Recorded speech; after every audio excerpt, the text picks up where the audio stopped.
Hello mga ti! At tayo naman po ngayon ay mamamalingki na ayan nga taradala ko ang basket na pula. At pagkababa nga namin ng sasakyan ay labit-labit ko na ang basket na iyan. Kasama ko nga dito si Uwa at si Madam. Dito nga kami mamamalingki sa may malaking A. Uy, alkala yan! At habang kami nga po ay galakad diyan sa may isdaan, napansin ko'y damusak. Abay, dahan-dahan Uwa sa paglalakad. At pag ikaw ay nadula, siguradong ikay daplag. Aba, ay 140 na pala ang kilo ng isda na iyan. Ay magkano diyan sa inyo?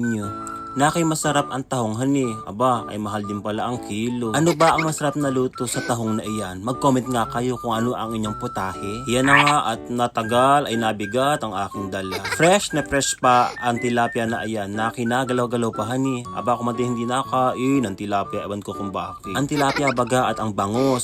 Ay ano baga ang masarap na luto diyan. Na ayan ka nga't pabigat na ang aking dala ay punong-puno na ang basket na pula. At hindi pa nga nakontento ay nadagdagan pa ng hipon. Sino baga ang mahihilig sa hipon diyan? Sabi ang hipon daw ay kain katawan, tapo naman ang ulo. Abay, si Aling Uwa naman ay enjoy na enjoy sa pamimili sa kamote. Talaga naman kami iuwi nito ay bagti sa dami ng binili. At ito na nga kami ni Uwa at natapos na din kami sa pamamalengke. At syempre yan na nga ang pananghalian. Siguradong makakailang dama kakaya sa pananghalian na iyan. Tara po, kain tayo. Hanggang dito na muli ang ating pagbablog. Paki-share and like. Bye-bye!